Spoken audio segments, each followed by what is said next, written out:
dañu gisee ak waa dëkk bi daal di xaatim plan de développement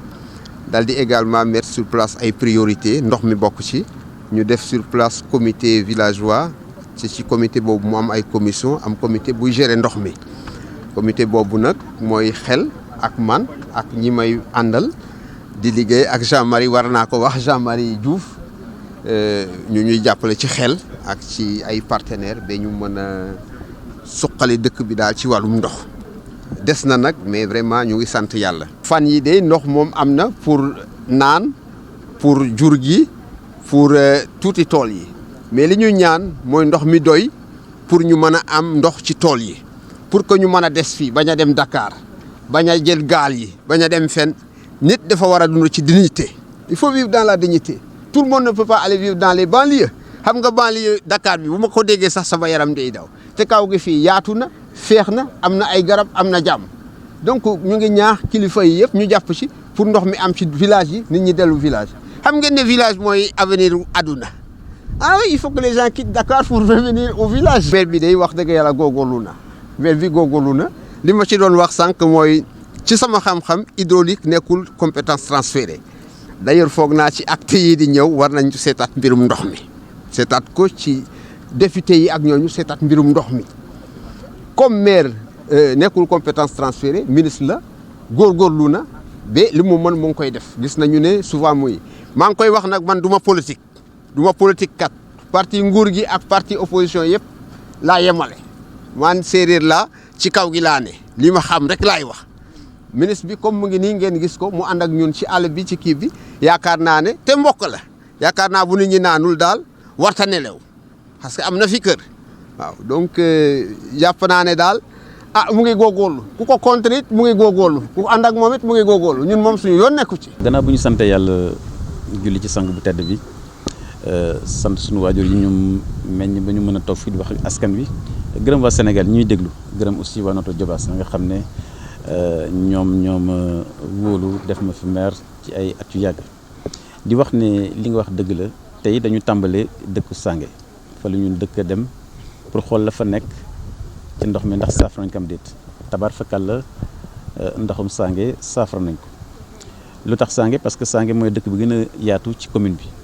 tabaar fakal lu mat juróomi junniy doomu aadama ñu ngi fa dëkk waaye forage yu Sange gannaaw Sange dafa am yeneen forage yu mu lëkkale yu mel ni Jungaan yu mel ni Péléo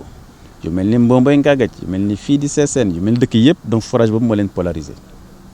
kon bu ñu ko saafara ba ndox am fa tabarfikal dëkk yi may wax yëpp dañu am ndox gis ngeen sànq ñoo ànd Péléo gis ngeen débit bi maanaam ni ndox mi di génne tabarfikal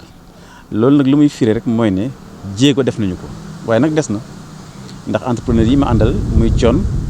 am nañ jox nañ ko ren marché bu mat juróom-benn fukki millions yoo xam ne uniquement ci wàllu ndox la ndax dëkk bu mel ni Ngombel connecté na ko mel ni également fit Diamaguène Babac donc liggéey la boo xam ne bu mucc ayib la ñu ngi koy def ci wàllu googu sànq également dem nañu fële ca Thiéwo xam nga Thiéwo dafa xaw a féete ci kaw montagne waaye jël naa dogal ne forage boobu nga xam ne visité nañ ko sànq mi forage yu Bati Green bi nekk jotu Thiéwo nañ ko bët indi ko Thiéwo am ndox ñaareel bi mooy bu ñu jógee ci forage ba dëkk bi am ndox câble yi nga xam ne ñoo jógee Ngolfane forage yu Ngolfane ñëw fii ci Thiéwo dinañ ko également yaatal ba mu gën a dooleel dëkk bi ci wàllu ndox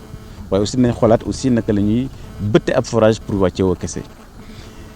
léegi dinañ dem également fële ca Kër Baara Pël suñu mbokk yi nga xam ne dañu nekk diggante Thiès ak commune bi ñoom dafa am liggéey bu ñu fa tàmbalee waaye ñoom dañ ko war a canaliser ci SDE maanaam SDE moom mooy saytu wàllu ndoxum taax yi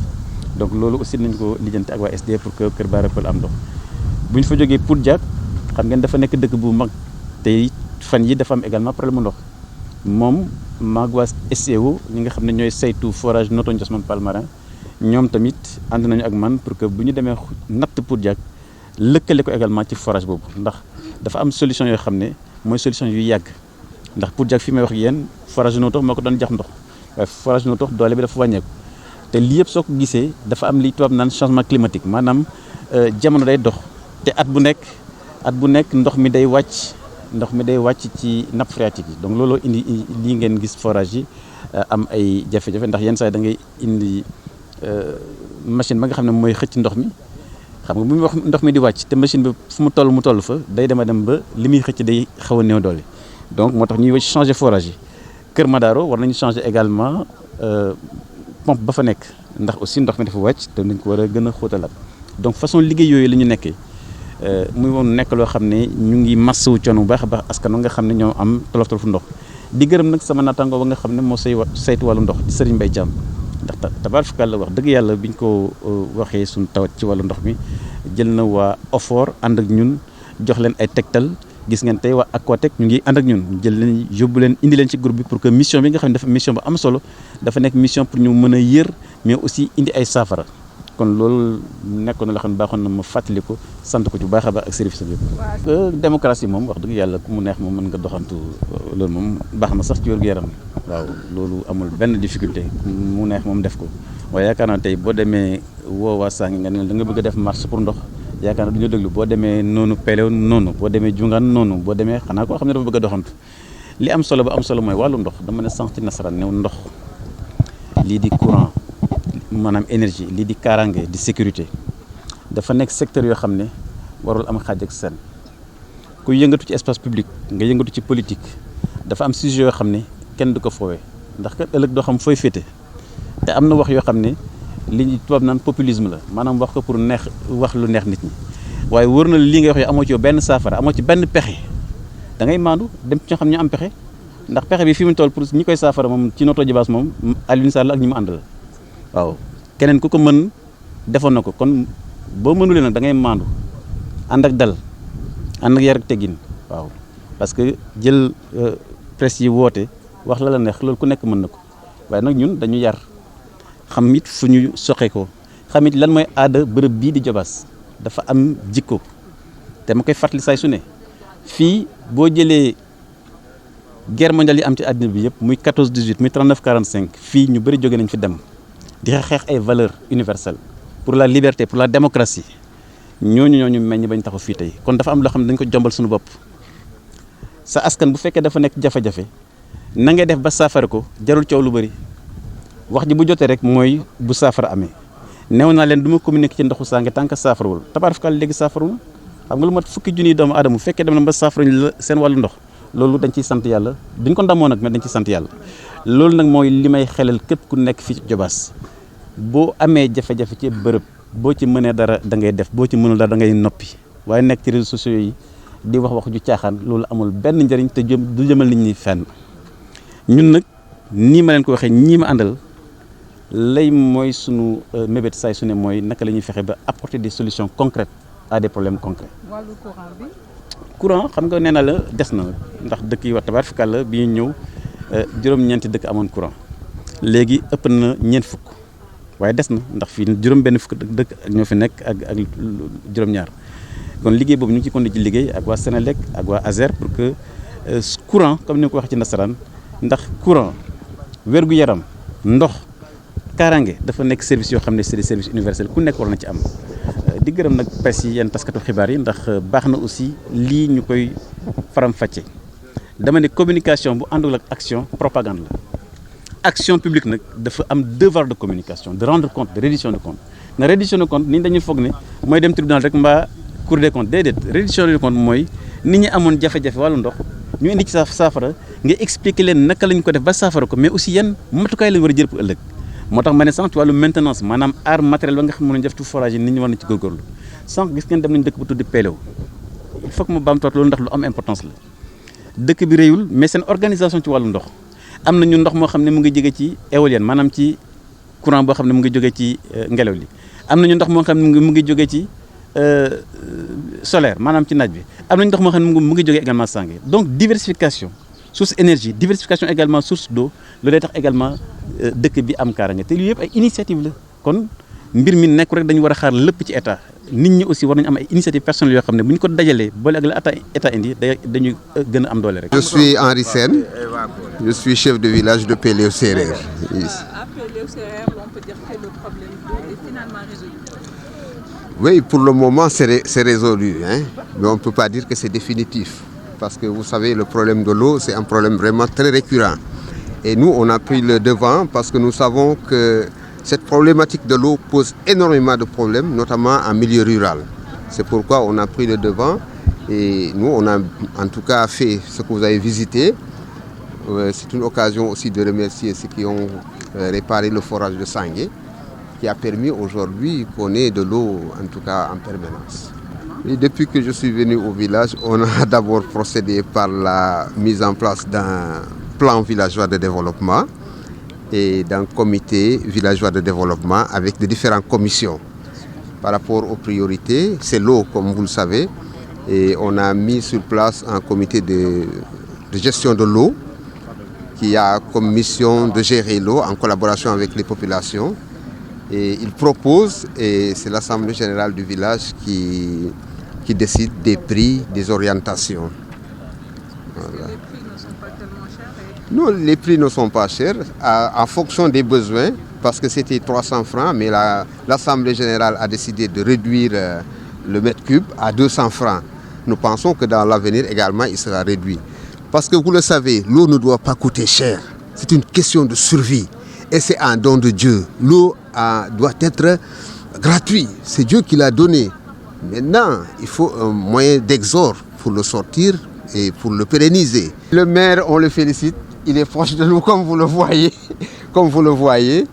Nous savons que l'eau n'est pas une compétence transférée. Parce que je pense parfois c'est une question de communication. L'eau n'est pas une compétence transférée. Nous savons que les mairies n'ont pas assez de ressources. Pour un maire qui ne veut pas vendre les terres, moi je ne fais pas sa promotion, hein. Moi je ne suis pas politique. Mais je pense que la mairie a fait tout ce qu'il peut. En tout cas, il continue de faire ce qu'il peut. Et je pense, parlant de politique, le parti au pouvoir et l'opposition, je pense, en tout cas à mon sens, c'est la même chose. Il faut qu'ils revoient leur copie vis-à-vis du monde rural, vis-à-vis de l'eau. L'eau quitte le Djobas pour aller à Ndiosmone, alors que le Djobas n'a pas encore assez d'eau. Je pense qu'il faut être transparent, il faut faire une bonne communication. C'est mon humble point de vue, parce que nous sommes villageois, nous sommes libres, nous ne sommes pas de la cité des villes, nous ne sommes pas imprégnés dans la modernité. Nous avons également nos valeurs de dire ce que nous pensons, ce que nous croyons. Je voudrais tout d'abord vous remercier pour votre accompagnement de ce matin. Nous avons été d'abord au village de Sangué. Pourquoi Sangué? Parce que d'abord c'est le plus gros village de la commune. Plus de 6000 âmes y vivent qui connaissaient une grave pénurie d'eau. Dieu merci, c'est résolu. Et quand on parle de Sangué, c'est également le village de Djungan, c'est le village de Pelew que nous avons également visité, c'est aussi le village de Sesen et c'est le village de Ngagach à Mbomboy. Donc ça veut dire que c'est quasiment plus de 12 000 âmes qui étaient polarisées par ce forage et qui étaient en panne. Aujourd'hui, c'est réglé. Comme vous l'avez constaté, on a été à Pelew tout à l'heure, vous avez vu le débit assez satisfaisant d'eau qui se fait là-bas. Donc si nous avons pu le faire, nous rendrons grâce à Dieu, mais je voudrais également remercier le chef de l'État, le président Macky Sall, remercier également le ministre en charge de l'eau, Serigne Mbaye Thiam, et l'ensemble de son équipe, l'OFOR, également tous les services de l'État qui ont concouru à la résolution de ce premier problème. Évidemment, on ne s'est pas arrêté là. Nous allons tout à l'heure également visiter un certain nombre de villages comme Poudjak, qui a aujourd'hui également des insuffisances en eau, puisque Poudjak est un gros village, plus de 4000 habitants, connecté aujourd'hui sur le forage de Noto, mais qui est en problème de pression et de débit. Donc là, j'ai demandé à ce que SCO nous accompagne, ils sont là dans le groupe, et nous allons également connecter Poudjak sur le réseau Noto-Ndiosmone-Palmarin. Nous avons également été à Tchéo tout à l'heure, et vous avez vu que nous avons un forage de Batégrine, où nous allons connecter le village de Tchéo. Les travaux également vont démarrer dès demain. Kermadaro, c'est la pompe qui est défectueuse. Nous allons également la réparer. Je suis avec Aquatec. Et dans les éléments que nous avons, aujourd'hui, la pompe est commandée. Alors, tous ces phénomènes-là, quand vous le voyez, sont des phénomènes également qui sont liés d'abord souvent à la vétusté des forages, puisque c'est des forages qui datent d'un certain nombre d'années, mais aussi liés au phénomène climatique, avec la baisse des nappes phréatiques, qui font qu'aujourd'hui, des puits qui étaient jadis assez abondantes en eau, deviennent un peu précaires en eau. Donc toutes ces questions-là montrent simplement que nous avons besoin d'une mobilisation citoyenne, mais également une mobilisation des acteurs de l'État et du secteur privé pour qu'ensemble, justement, la question de l'eau puisse être résolue. Je suis avec l'opérateur Thion Diop de l'entreprise ECPB, à qui nous avons signé quasiment un marché de près de 60 millions pour faire la connexion d'un certain nombre de villages. C'est le village donc, de Ngombel, qui est également connecté à nous. C'est également les villages donc, de Diamaguène Ababak. Donc tous ces villages-là aujourd'hui sont dans une position qui nous permet à terme. Évidemment, ces questions-là sont des questions qui arrivent. Demain, un forage peut tomber en panne. C'est pourquoi je lance encore un appel aux populations, aussi aux gestionnaires des forages, à Aquatec, pour que la question de la maintenance aussi des forages soit une question aussi qui soit résolue et qui soit prise en compte dans les financements et dans les investissements. Ce 15, certaines populations avaient prévu de battre le pavé pour réclamer l'eau. L'on peut dire que cette marche n'a plus sa raison d'être. Oui, mais vous savez, nous sommes en démocratie, chacun peut marcher comme il veut et quand il veut. Nous respectons cette position, mais nous pensons que quand il y a un problème dans une localité, si vous n'avez pas de solution, il faut rester modeste. Ce sont des questions qui demandent des investissements importants, ce sont des questions qui demandent du sérieux, de la rigueur. Ce ne sont pas des questions polémiques. Et vous savez, l'eau, l'énergie, la sécurité, la diplomatie, ce sont des questions qui doivent être des questions de consensus national. Ce sont des sujets sur lesquels il n'y a pas de politique politicienne. Celui qui prend ces questions-là pour de la politique politicienne n'a absolument rien compris. Il est en retard. Nous sommes dans un monde où les enjeux du futur sont des enjeux qui vont tourner autour de l'eau, qui vont tourner autour de l'information, qui vont tourner autour de la sécurité. Et donc je pense qu'aujourd'hui, quand on opère dans l'espace public, qu'on soit citoyen, qu'on soit parti politique, on doit comprendre clairement que dans un pays qui veut demain faire face aux périls qui sont en face de nous, il faut des consensus larges et forts qui traversent tous les clivages politiques et tous les clivages ethniques, tous les clivages religieux, pour dire simplement que ce sont des questions de société. Et les questions d'eau sont des questions qui vont se poser dans les années qui viennent. C'est la raison pour laquelle vous avez aujourd'hui des programmes de désalinisation, des énergies de désalinisation, puisque l'eau est une denrée malheureusement périssable. C'est une énergie qui ne se renouvelle pas éternellement. Et nous avons aussi des comportements, des changements de comportement également à avoir sur la gestion de l'eau, sur la problématique de l'eau. Donc oui, nous respectons l'ensemble des comportements citoyens. Celui qui veut marcher demain, il n'a qu'à faire la marche. Ça ne nous empêchera pas de toute façon d'avancer sur des questions pour apporter des solutions concrètes. Vous avez vu aujourd'hui, nous sommes allés à Sangué, il y a eu un problème, on a apporté des solutions concrètes. C'est sur ça justement que nous avons décidé de poser notre indicateur, notre marqueur et notre curseur. Et donc naturellement, il nous reste encore des pas à faire puisque nous avons encore des villages malheureusement qui ne sont pas encore électrifiés. Nous allons continuer ce chantier d'électrification puisque moi je considère que l'accès à l'eau, l'accès à l'énergie, l'accès aux services sociaux de base sont des services universels que tout citoyen doit avoir. Et donc naturellement, nous allons continuer à faire ce travail-là